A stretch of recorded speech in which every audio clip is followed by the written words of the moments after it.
In part 3, we'll do a pantograph again. This one will have 2 rows. We'll talk about sizing and nesting. So you select pantograph, and then at the bottom, let's change our rows to 2. That's the maximum you can do. So now we have 2 rows. Only one is highlighted. So I want to always select this to highlight, which is all or none.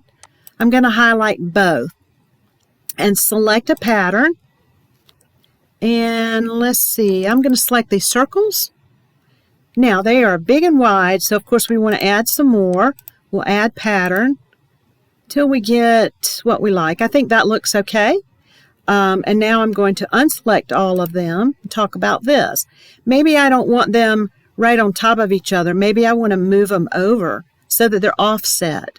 So I'm going to select this bottom row, and notice that it also has the 4 red the red marks on the corners.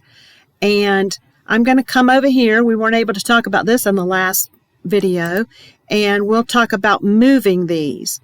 I want to move this row only that's highlighted to the right, and I'm going to change my step to small. I don't want to move it too fast or too far at once. So I'm just going to start moving, and what I want to do is, my goal is to center this circle around this open area. See how it added some on the left? So that's basically, you can imagine it cut this part off at the right and moved it over to the left. So now maybe I want to fill in the gap between these two. So I'm going to highlight both rows, or again, you can do all or none. And then I'm going to select size, and then I will select the to grow vertically like this. And that looks pretty good. They're almost touching, but they're not. If I went one more, they would be overlapping. So I'm going to take it down a little bit. And I also have this middle vertical alignment on the 3rd dot of the fit. Watch what happens when I change it. See how it cuts some of the circle off at the bottom and the top? So I want it to stay within this area, so I'm going to leave it right there. Okay, so that's all of the adjustments I'm going to make, and then I'll do sew in zones. Oh, before I do that, let me just go back. I want to show you something. See the difference here between the top row right here in this white area and then the bottom row, this gray area? Remember about that. Remember that area, that distance, and I will go up here and turn on the grid so that we can see about how much that is. So these grid marks are 1 inch. So I would say this is about a 1/2 inch. This is a 1/2 inch, and this one's not quite a 1/2 inch. But you could say the difference vertically between this high point and this low point is, let's say, 1 inch, 3/4 of an inch. This 3/4 of an inch. So we'll sew in zones. So just jot that number down, 3/4 of an inch. You will, of course, want to save your zone session and just give it a name, because the first time you don't do this, your power is going to go out and you're going to wish you had it. Okay, so now look at my screen on the left and right. I have these blue dots. That is a large jump stitch, and that is because of the way I place my pattern. It's going to go off of my quilt, which is fine. That's not going to show in my quilt, but I want to fix that. So go up to Optimize.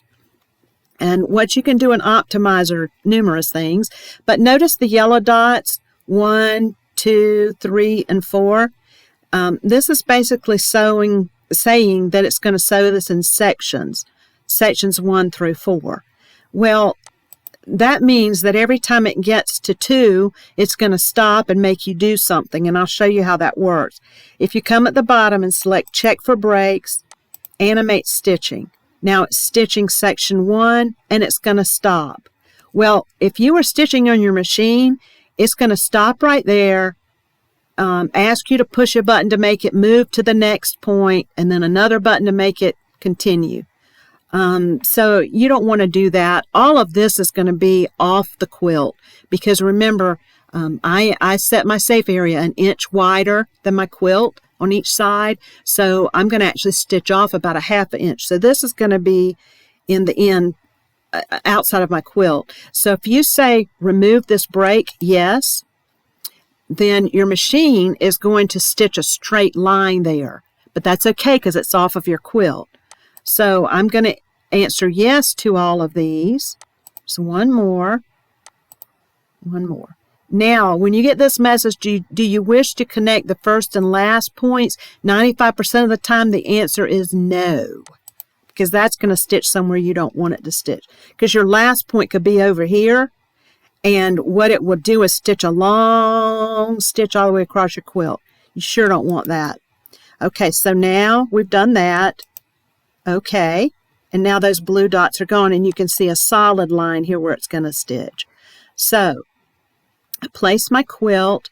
I'm going to move my long arm to the very center of my quilt and select the center button here. And notice that it went off of my quilt to the right a little bit, or out of my safe area. I don't really want that, so I'm going to move to the left just a little bit. And keep moving it until you get it where you want it.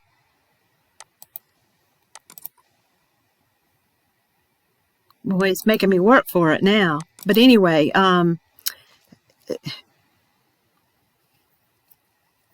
it's close enough, so I'm going to go ahead and stitch just to show you what I was talking about earlier. So you're going to pull your bobbin and then sew. Now, when it sews, and then after this one sews, this pass, you're going to want to do a second pass. Roll your quilt up and stitch down here on your quilt. So remember that 3/4 of an inch? That's what we want to mark, because when this finishes, I pull the bobbin and select Finished Zone, the machine is going to move all the way to the center of my quilt. And this is where it tells you to mark. However, if you mark right here, your quilt is not going to come up and fill in this area like we have it doing here. And that, in other words, the alignment of your next pass is going to be equal to this instead of coming up in here a little bit. So wherever this center is, measure up about 3/4 of an inch, put your long arm there, and make a mark. Okay, and wherever you make that mark is where we're going to stitch the next pass. So once you've made your mark, select yes. And now your machine is actually going to move. Your machine's going to move way up here, okay? And once it gets there, or even while it's getting there, I do this while it's rolling up there, I will roll my quilt up and roll my fabric so that my next area to be stitched is here. And I will put my machine right where this dot is and select the center placement. And then when you stitch this row, now if you can imagine, you'll have a row up here that's on your quilt.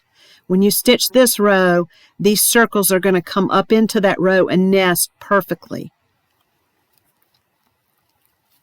I wish I could show you that on here, but you're only allowed 2 rows on here. So the other thing to remember about 2 rows, if you're moving things from side to side, is that whatever you sew next is going to nest up into this bottom.